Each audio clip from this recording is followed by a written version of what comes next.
Welcome back to the DreamMason podcast. I am Alex Terranova, and we are live once again. If you're listening to this on iTunes, Spotify, iHeartRadio, wherever you listen to these podcasts, thanks for being here. If you're on Facebook, LinkedIn, YouTube, thanks for being here too. You're getting it live. You can always watch the replay or listen to it on audio, Apple, Spotify, main places to go. I feel like I haven't recorded in a couple of weeks. Man, and there's so much going on. I just want to give you all the highlights if you've been following along. I am about 20 days, a month-ish away from the Tulum trip. Partnered with an incredible woman who knew this experiment would take me on this journey to meet someone amazing. We have gotten vulnerable. We've connected. My mind is blown that we created a real life bachelor experience in real life where people picked who I would go to Tulum with on a trip. And we actually found someone who I feel super fortunate and extraordinarily loved, which is challenging me to grow. And I think I'm doing the same to her. And I think that one of the best parts about this whole experience is all the people I met along the journey. I met incredible women throughout the whole way. Some I think I will stay in touch with. Some I've done podcasts with. One was on the DreamMason podcast not that long ago. And I'm just blown away. And the thing I have for you is experiment with your life. You don't know where your life is going. You don't know where it's supposed to go. And if we just do the things that are safe and comfortable, we don't find out what we're capable of. We don't get to expand. And experimenting with your life, whether it's the fact that I went vegan for a whole year in 2020, or I created a dating experiment over the last month or so to decide who would go on a trip with me. If we're comfortable, we don't grow. And when we put ourselves in uncomfortable, different, unique situations, we're forced to grow.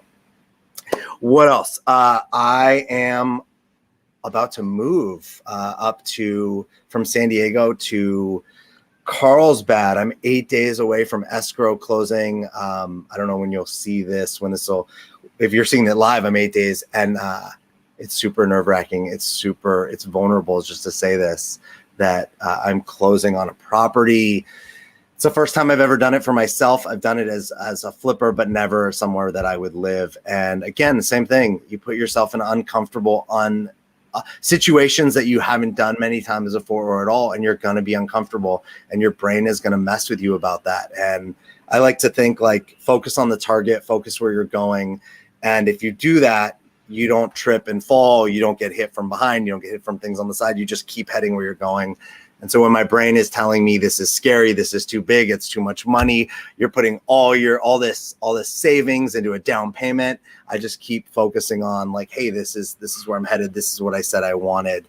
And it's pretty wild to have written on a whiteboard, I will buy a house or a property this year. And you're doing these things and I'm doing these things. And I love helping clients do these things, but I can't help other people if I'm not helping myself. I want to get to the guests because I'm super excited. A lot of you know, I've talked about it before. I've been part of an organization called BNI. It stands for Business Networking International. I first joined BNI, 6 or 7 years ago when I was getting my coach training. Somebody in the coach training was suggesting ways to network. And I hated networking up until that point. It was you go into a room, you're slinging around business cards, and it just felt like all performance-y and disconnected. And somebody suggested this organization called BNI. I was living in New York. I didn't know what BNI was. Somebody said, go to a bunch of BNI groups and find one that fits for you. I visited about 7 groups over the course of a month or two. Some of them had 70 or 80 people. Some of them had 20 people. And I ended up settling on this group that felt like home. It felt comfortable. It felt safe. It was still uncomfortable because I'd never done this before. But what I loved about the organization was it was structured. You didn't just mull around a bar and hope you met people or get stuck or, with certain people. You actually had opportunities to share who you were, listen to who other people were, and then really connect with who you wanted to. And I ended up joining a chapter for about 1.5 years when I was in New York launching my business. And now we're talking 5, 6, 7 years later. I live in San Diego. I'm part of an amazing chapter in La Jolla. And I've been part of that chapter for 3 years-ish, maybe going on 4. I don't know the exact timeline. But what I can share is that it has blown up my business BNI has been a massive resource in me having a business that grows. And so having the founder of this organization on the podcast today feels like really a gift, because I don't know what my business would look like without the support and structure of not only the organization, but all the people I've met. I actually was in a relationship at one point and I met the woman in the organization. So not in that relationship anymore. So good or bad, but all these amazing things. I have friends that have come from this. And one of the first things I tell new coaches is, if you're a coach, if you're an entrepreneur, get yourself in a BNI group. It will help you in ways beyond the referrals and the money, the speaking, the connection. You got to do that. So let me introduce you really quick. Dr. Ivan Meisner. I could probably go on all day about him, but I think the highlights are he's known as the father of modern networking. His organization that he started, BNI, is, I think, in almost every country in the world, but it's the largest networking organization in the world. And he's also written 26 books. As somebody who's written 1 1/8 of a book, one full book myself, and contributing author in another, 26 books is pretty astounding. Dr. Ivan Meisner, welcome to the DreamMason podcast. Thank you, Alex. It's a pleasure being on. I appreciate the invitation.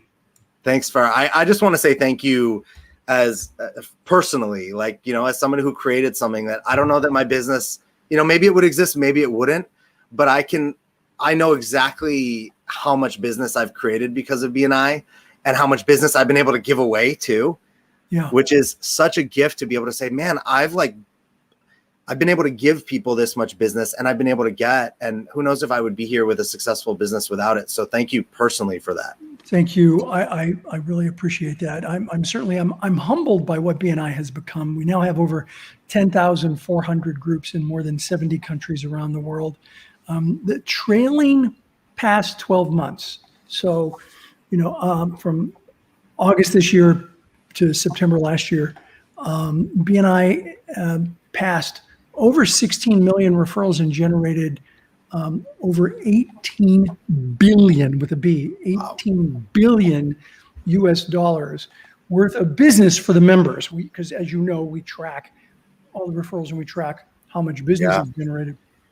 During COVID, during the craziest year and a half I have ever seen in my life, we generated $18 billion. Now, Alex, just so you know, 18 billion, that's more than twice the gross domestic product for the country of Liechtenstein.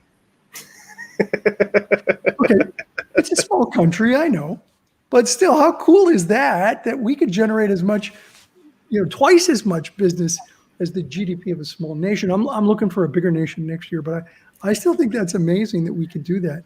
The truth is that your network is a beacon of hope in a sea of fear.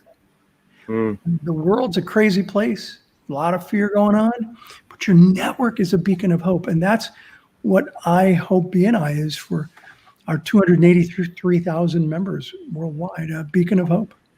Yeah, I would totally agree with you. When COVID started, I remember being really clear that this organization was going to be a place that I could be supported, get supported. There's other ones in my life too, but that these are all people that are committed to their businesses. Yeah. And as not only as a member, but as a coach, I'm committed to helping them. So I often think hey, how can I simply just share how I support my clients, but inside of the group?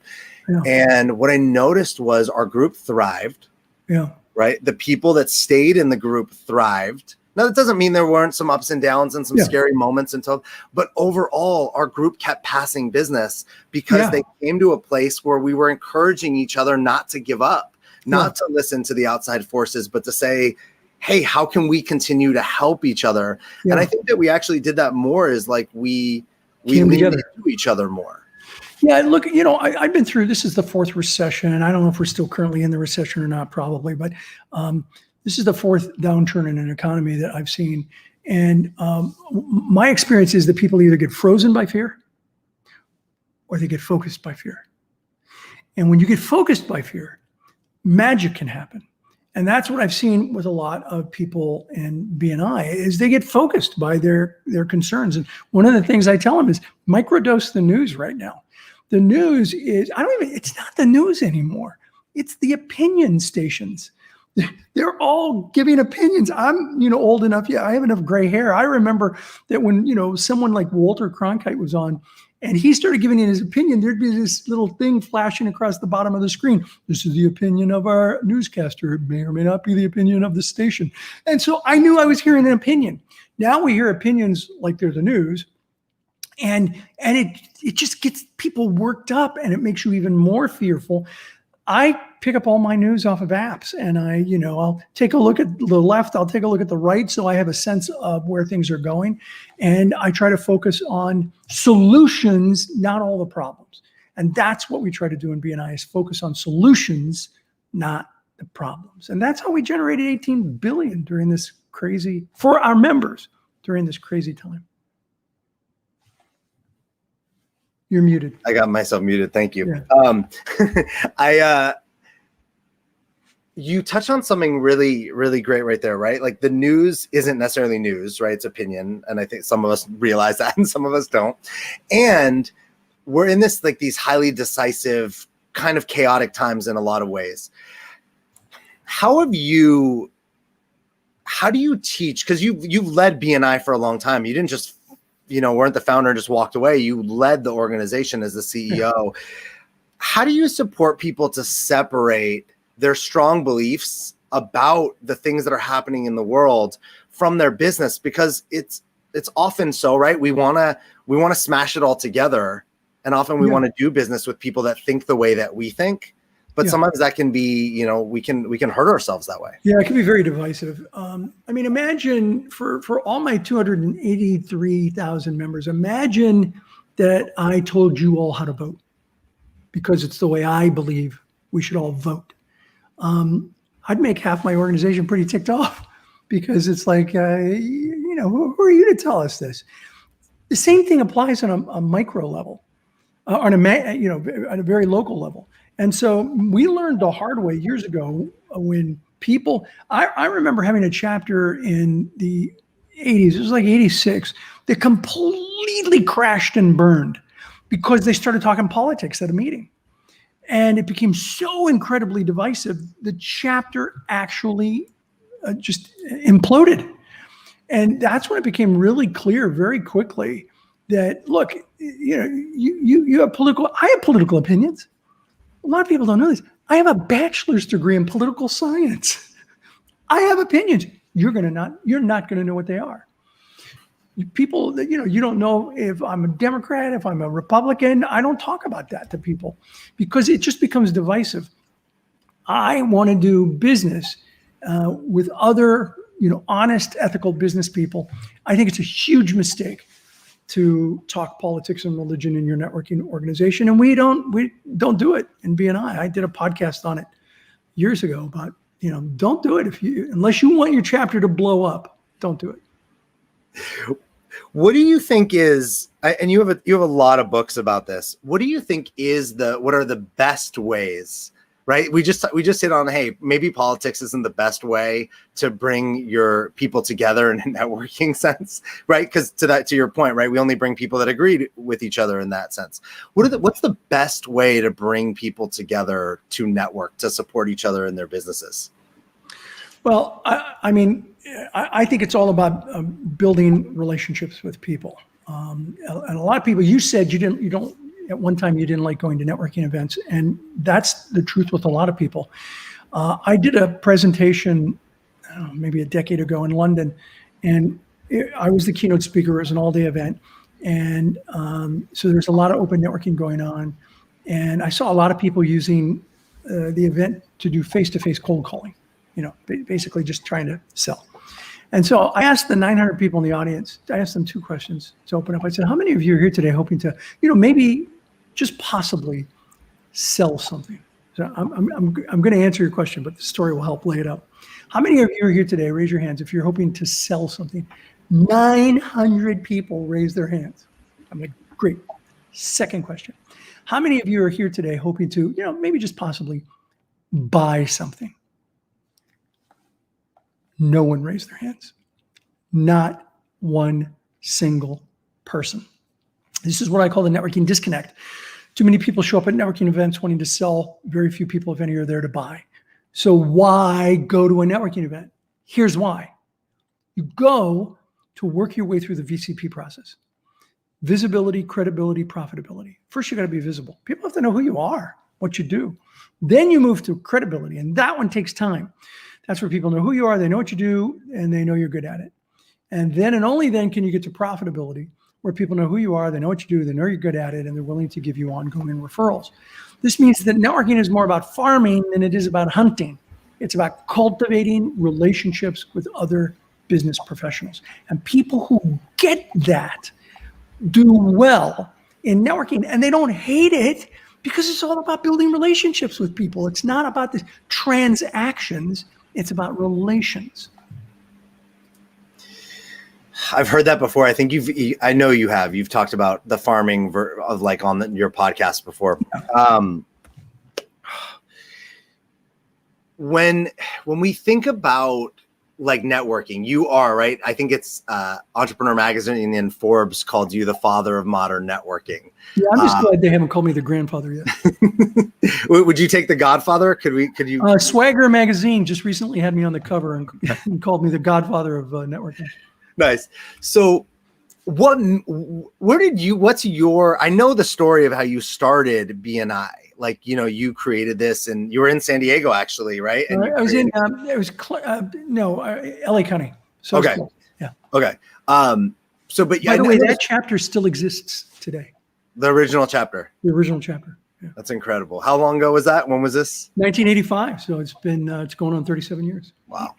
So what made you, or what has made you the like expert on networking? What was was there prep beforehand? Did you just wing this thing and learn as you went? And now, this many 30 plus years later, now you're an expert. When did that shift happen? Well, certainly in the first year, I was method acting my way through the process.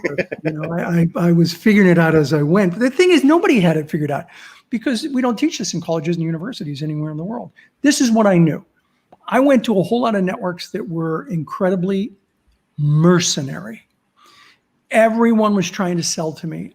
And I'd leave those meetings and I felt like I'd been slimed and I needed to go home and get a shower. Hated those.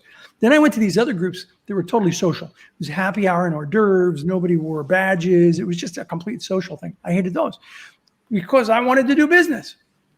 And so what I wanted was something that had a focus on business, but wasn't mercenary. It was, relational versus transactional.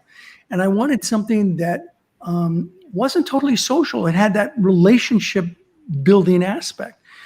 And so I created a network. Now, I didn't plan on having, 10,400 chapters. I just wanted one network to help me as a business consultant get referrals and to help my friends. And I wanted to merge that focus on business with the relation, and the glue that would hold it together is our principal core value of giver's gain. This idea that if I help you, you'll help me, we'll all do this together. It'll all work out by working together. And, the rest just kind of blew my mind. We ended up opening 20 chapters in the first year by accident. And it was then that I sat down and created a plan and started writing everything down. And that's how I developed the expertise. I wrote everything down that worked and didn't work. And many of those things ended up in my books. I often, so many people have come on this show, and I know for me and for clients, right, when we get that like spark of inspiration, that excitement, and we just go and we don't ask questions. Yeah. We stop and ask questions. I call it my Brody moment. Okay. Okay. So you're in La Jolla. You'll appreciate this. You remember the movie Jaws? Of course. Yeah. So Sheriff Brody went into the wheelhouse with the cat. He saw the shark for the first time. He ran into the wheelhouse. And what did he say? We're going to need a bigger boat. To the captain. So at the end of 1985, when I opened 20 chapters without trying, that was my Brody moment. That's where I went, we're going to need a big organization. This is going to be way larger than I anticipated. And that's when I sat down and created my business plan to scale the company. And it's worked pretty well. I love that. Thanks for sharing that, because we so often are on the other side where we're going, how do I do it? What's the end result? All this stuff. And then we get caught up in all the minutia and all the details, and we never actually start, and we never open up that first chapter or the second or the third or the fifth. Yeah. And yes, of course, there's a time for planning, right? You said, hey, at that point you had to start planning and you just start looking at things differently.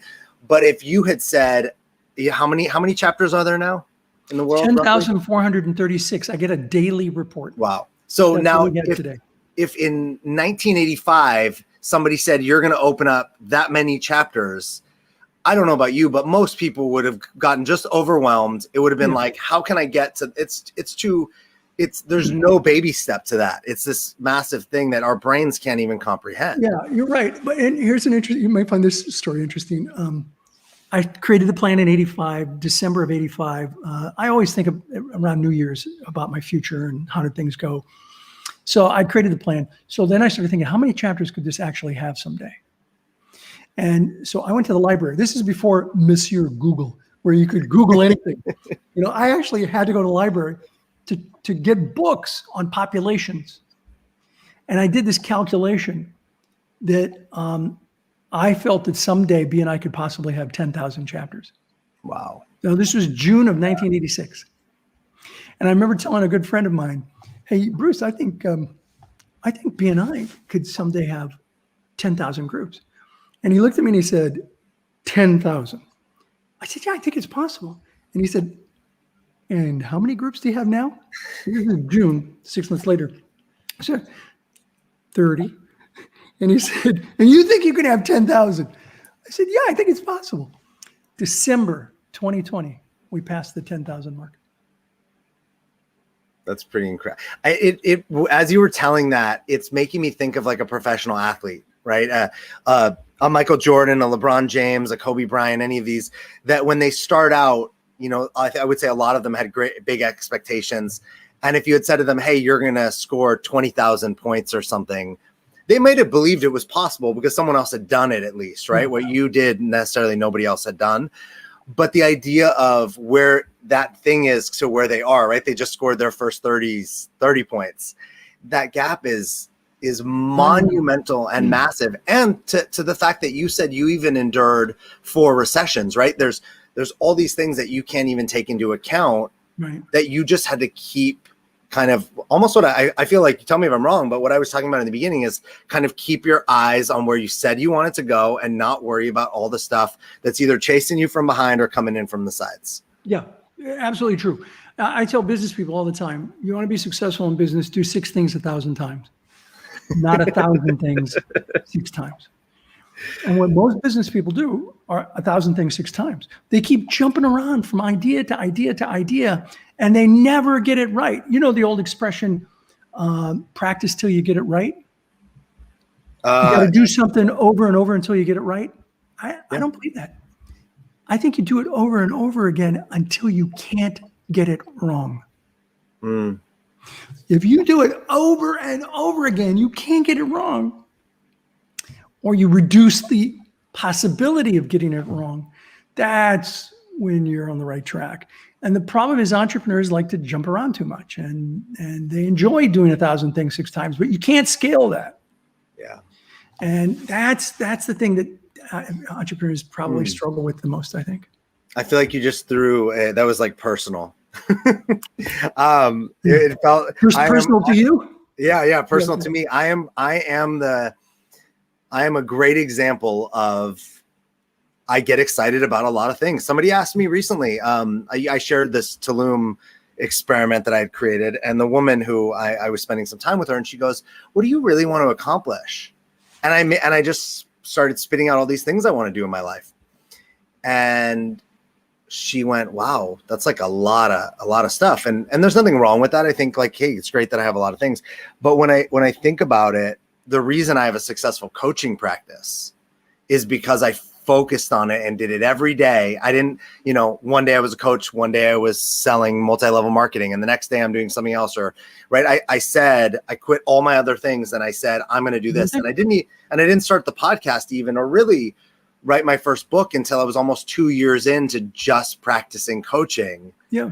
As hey, you got to get the reps in. I love that you say, I've never heard it put that way, 6 things 1,000 times versus 1,000 things 6 times, which, you know, what, Yeah, I keep this here right next to my desk on this topic.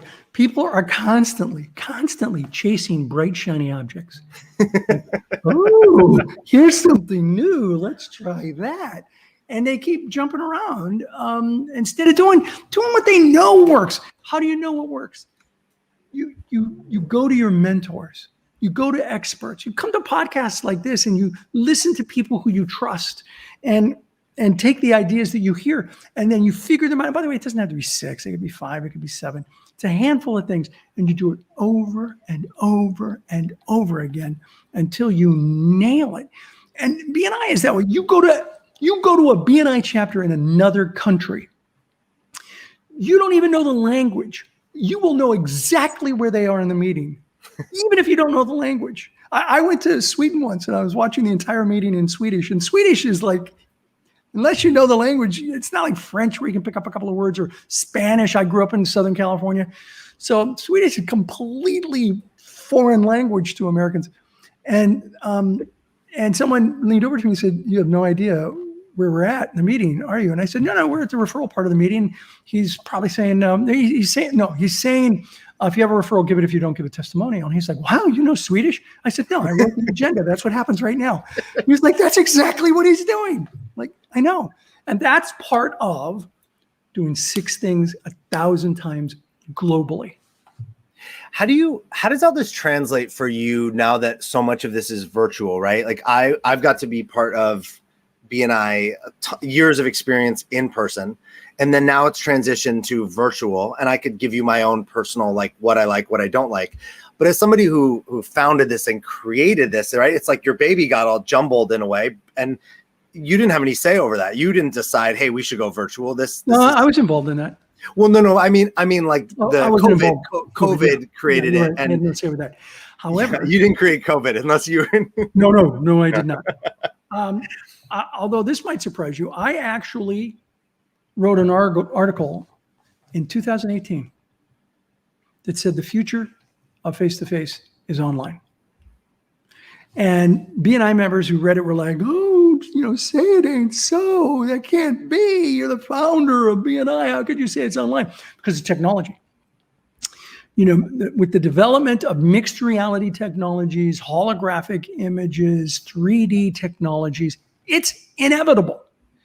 I said that I thought it would happen within 10 years. That was 2.5, 3 years ago. I said that. I didn't see COVID coming. Luckily, our CEO of BNI, Graham Weimiller, did. And he flipped. I mean, we flipped 9,700 groups in country by country within 30 days in every country. Yeah. And so I think what COVID did was expedite what was going to happen anyway. It was unfortunate, but it did. Now, what I think is going to happen, and by the way, for anyone who's in BNI, this is not policy that you're about to hear. This is Ivan's opinion. I think what is likely is that we're going to see hybrid meetings now, whereas it becomes safe to meet in person. We're going to see, first of all, we're going to see a lot of people go back to meeting in person, 100%. We'll see some chapters who will never meet in person. I mean, think about it. We started with 9,700. We now have 10,400. So we have literally opened 700 chapters who have never met in person. So some of those will only meet online. But what's likely for the rest is a hybrid where, and again, this isn't policy. This is just what I think. I think we'll see a lot of groups meet online 3 times a month and meet in person once a month, because nothing beats, shaking someone's hand, looking in the eyes, in the 3-dimensional eyes. So I think that's what's likely. But when we get to the point of having holographic meetings, where it's like the Jedi Knights, remember the Jedi Knights, or a real Jedi and then a couple of holographic Jedis. When we get to that point, I want to be Obi-Wan Kenobi. I hadn't thought of this until right now, as you said it, because there's definitely, I can see clearly the reasons why meeting in person is a benefit. I can clearly see why virtual is a benefit. And I think we could take that about anything, right? Corporate meetings, dating. People have dated now virtually, right? When everybody was like essentially stuck in their houses. Yeah. One of the things that just hit me too is just like simply, for a long time as a world, business was local, right? When you created this in the 80s, more so than most entrepreneurs, most businesses were local to their area. So it would have made sense to like, hey, I'm a dry cleaner. You're a local advertising person, a car repair guy, a lawyer, whatnot. That made sense. Now, not just is the world has also shifted over the last 30 years where my business, like I think I have 2 or 3 clients San Diego based, and the rest of my clients are all over. And while they can refer me, my BNI group is a very localized group. And while, hey, the auto mechanic is probably going to, right, he's probably going to always be a local. Please, how's that go? But yeah, he'll always be local. And 2 things I want to say. Yeah. One is 11 years ago, we trademarked the term local business global network for BNI Connect. So yes, they will almost always be doing business locally. But I had a referral story given to me not long ago about a mother in the UK who needed a landscaper for her house, and she reached out to her daughter in Malta. I don't even know where that is. A little island in the Mediterranean, and said, "Hey, you're in this networking thing. Would you happen to know of any landscapers in London?" And so she said, "Yeah, she got on BNI Connect." She said, "Yeah, I've got. Here's the name of a landscaper." Then the mom later says, "Hey, I need a painter. Could you see if you can find a painter in London?" And so her daughter's feeding her referrals to people who could only do business locally, but getting referrals from another country. Yeah. So even people who only do business locally can utilize the global network. What's been from this 35 plus year journey, what's been the greatest lesson for you, like personally? I'm sure there's more than one, but There's so many. Yeah. I think one of the things that I've really learned over the years is that it's important to be working in your flame and not in your wax. When you're working in your flame, you're on fire. You're excited. You love what you're doing. People can hear it in your voice. They can see it in the way you behave. When you're working in your wax, it just takes all your energy away.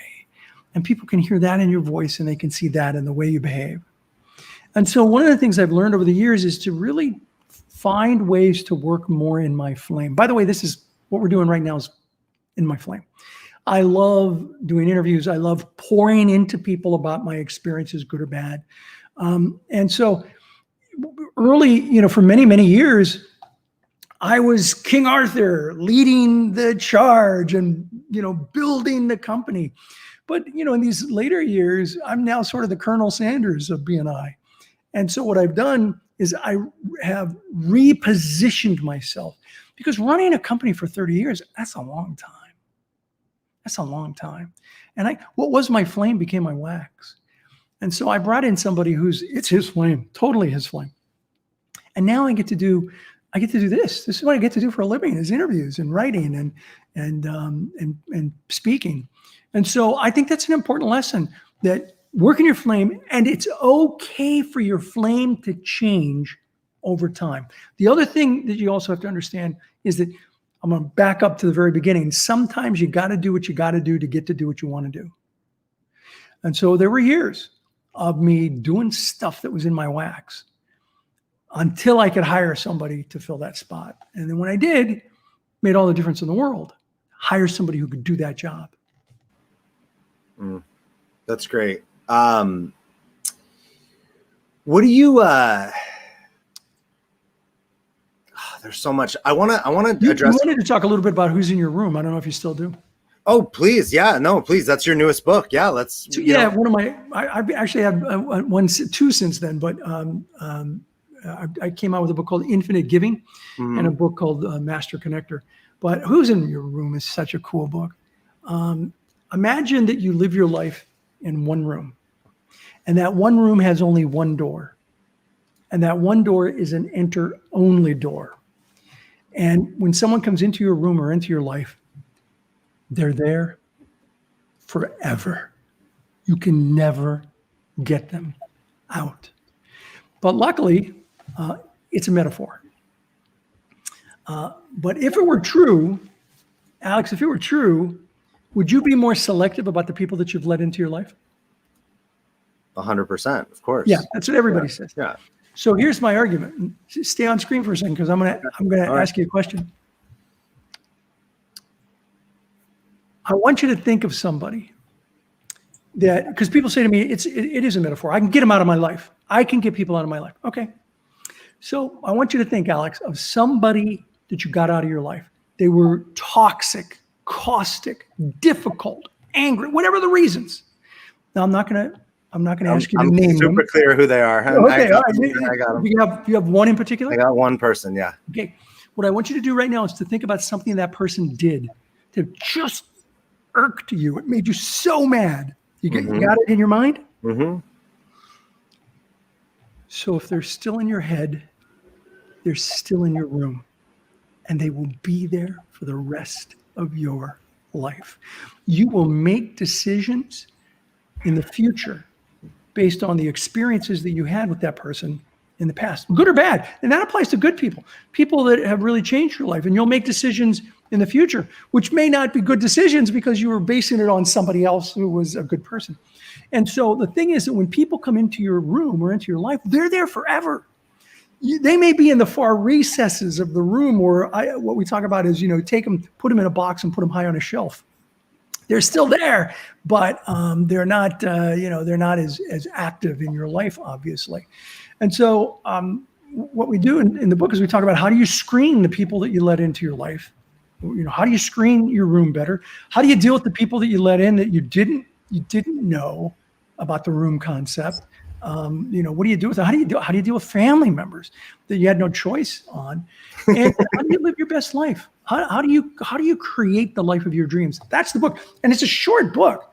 I mean, the book is like you can read it in 2 hours. I mean, that's how thin it is. It's a really short book, and I think it's one of the most powerful books I've written. And it's not about networking, but it's all about relationship building. Mm-hmm. It's all about networking.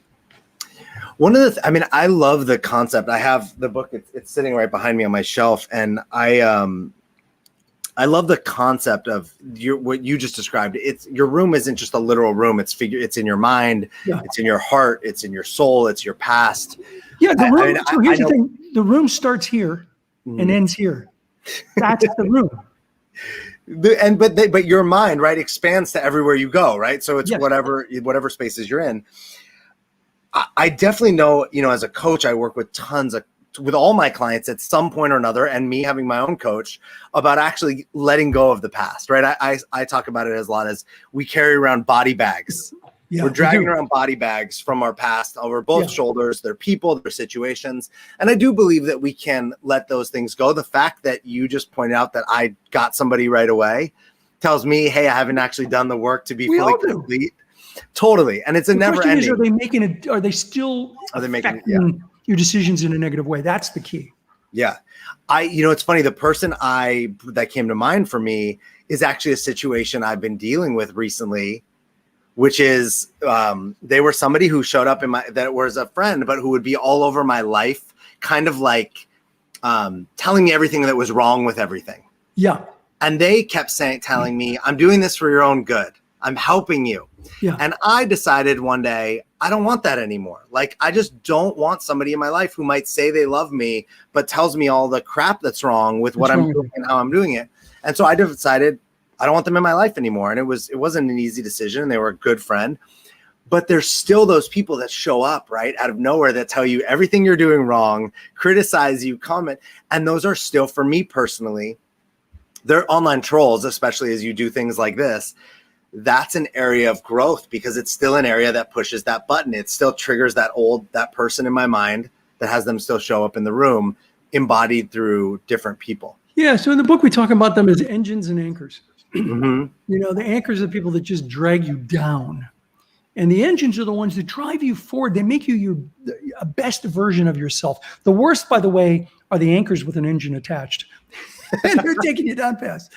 And so you got to figure out whether somebody's an engine or an anchor. Years ago, I had lunch with Harvey Mackay. You know, Harvey Mackay wrote the book, Swim with the Sharks Without Getting Eaten Alive. Oh, okay. And Dig Your Well Before You're Thirsty. Great guy. And he said something to me very profound. He said, Ivan, I've lost more sleep over people I've kept than I have over people I have fired. And I lose sleep over people I fired. And I think that applies to relationships.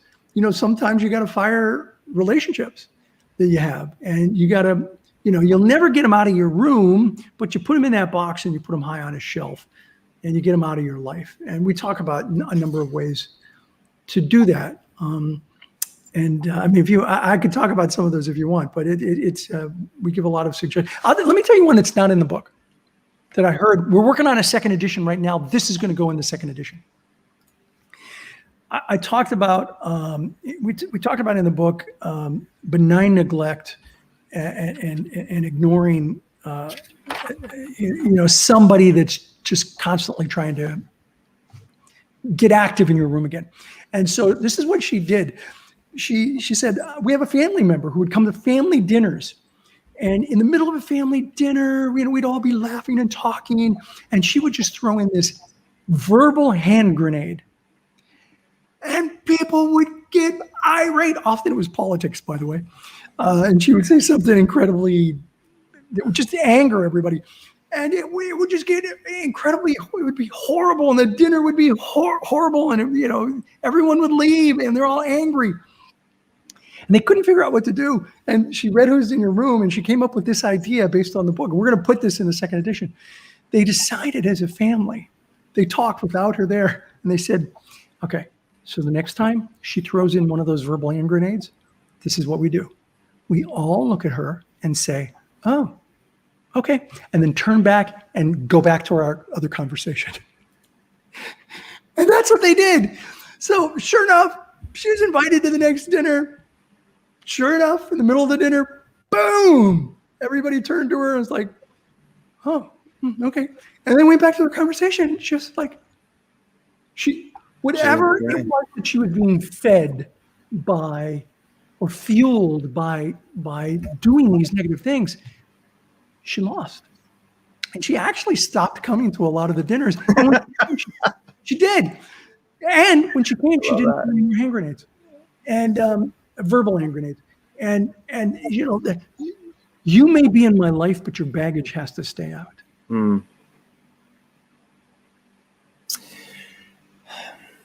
What about, so what have you, when you everything we're talking about, it blends between personal and professional so easily, right? This is not how do you juggle, or how do you teach people to juggle the personal and professional? Because we touched on the politics before and the religion in an aspect of like, hey, we want to keep this out of this space because our purpose of this isn't, right? This isn't a politics and religion support group. This is a business support group. So if things aren't supporting that, we would put them to the side. Same thing. Business often is tense for families, right? Like families often have tense relationships around business. Yeah. And even in the chapters, business skirmishes can happen. Yeah. How do you navigate conflict, or how do you support people to navigate conflict? Well, those are two different questions. First, sounds like you were talking about balance, and the second was skirmishes. So let me tackle them separately. Sure, please. This is the second to the last chapter of Who's in Your Room. Would you like to know the secret to balance, Alex? Now, you may have already read it, but your listeners, viewers may not know it. I'm going to give you the secret to balance. Here it is. Forget about balance. You'll never achieve it. It's impossible. I think it's impossible. It doesn't exist. We look at balance as scales. And our personal life has to be in balance with our business life, which has to be in balance with our spiritual life and our health. And it's ought to all be in balance. Life ain't that way, especially for business people. Life is more of a juggling act than it is a balancing act. So that's the bad news. Here's the good news. I don't believe you can have balance, but I do believe you can have harmony. And harmony it's not just semantics. even the graphic for harmony, the yin and the yang are out of balance if you separate them. So what we talk about in the book is a number of things that can bring life into harmony. And I'll give you a couple. One is just a few simple words. Be here now. Wherever you are, be there. Because you were talking about business getting in conflict with home. Wherever you are, be there. Don't be at home thinking about the work project that you have to do, and don't be at work thinking about the fact that you didn't spend time with the family last night. Wherever you are, be fully present to that, if at all possible. And I wasn't perfect at it, but I got to be pretty good at it. Another one is to create margins in your life. Learn how to create margins, like the margin on a book. There's margins. You have to have margins in your life where you do things that bring you joy. You got to take vacations. I'm a believer in vacations. You got to take time off during the week. You have to have time off during the week. Since I was a young man, I always took, unless I was traveling, I almost always took one. I called it my mental health day. 1 day a week, my mental health day. I don't do any work. I'll hang out by my pool, maybe barbecue. I'll go out on my boat. I love the boat. I'll hang with the family. That's my margin. And we talk a lot more about creating the balance. And I think that's so important. It's harmony versus balance. Now, the other thing is skirmishes. You're right. And people get into disagreements and things can escalate quickly. I saw that with BNI, and that's why we created membership committees to come in and mediate skirmishes between businesses, because you don't want one business abusing their position and not being honest with the other business or things like that. So membership committees in BNI help to deal with skirmishes and can do so very, very effectively. I've seen membership committees deal with issues that would be as serious as anything you can think of, and they navigated them very, very well. What have you learned about, though, personally, like outside of BNI, in seeing how, right, maybe friendships, businesses and friendships. I mean, as a kid growing up, I saw adults that in parents of, my friend's parents would get in skirmishes about business, even if they weren't in business together, right? Just disagreements, arguments, how people should do things. People give unsolicited advice. Someone gets mad. I love that you brought in the juggling. Like, how does that, I'm sure you had plenty of people in your life that were telling you how BNI should go and how it should be run. And even members telling you how you should change it, especially when you were more actively involved in the day-to-day. Yeah. So, I mean, look, I think part of it is it's going to sound easy. It's not. Just don't take it so personal. I had people, especially when I was running the company, tell me, how I was running it wrong all the time.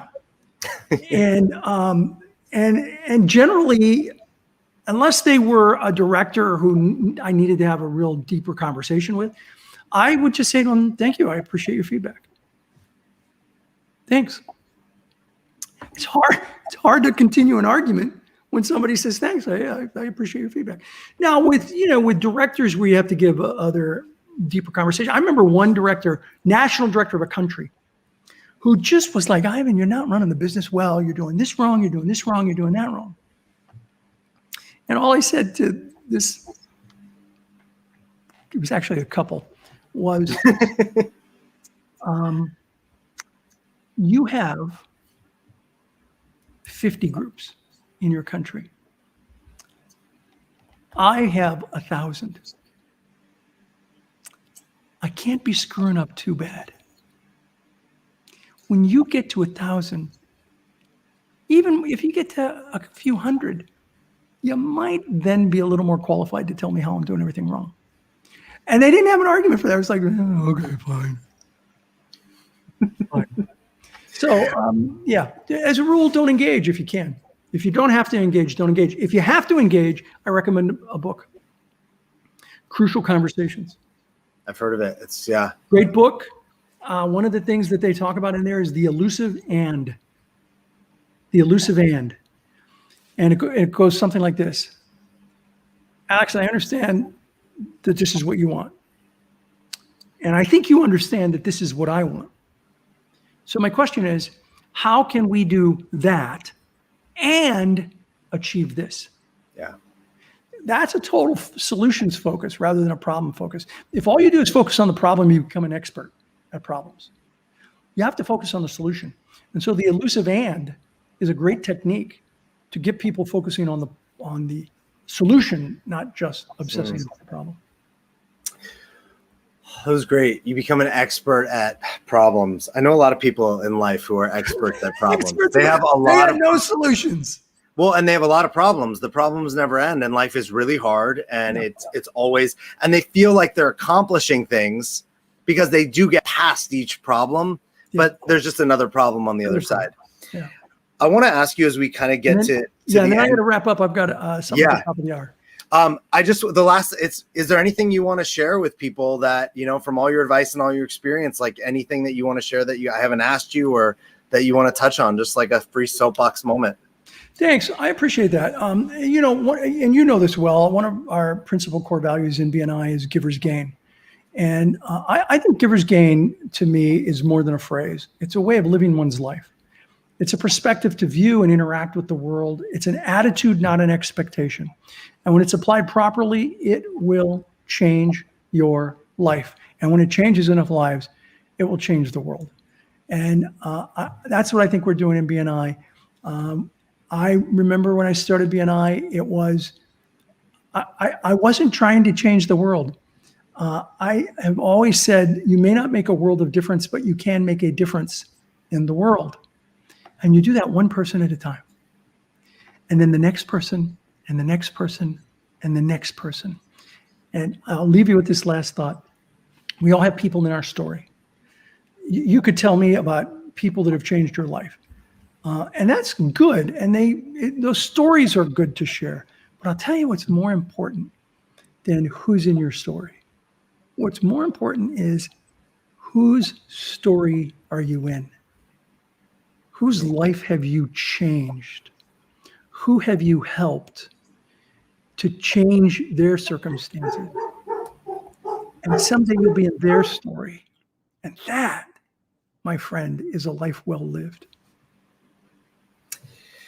Ivan, thanks so much. That's an awesome, beautiful statement. I love that. I wrote that down for myself. I think we could all take a lot of that. I know you got to go.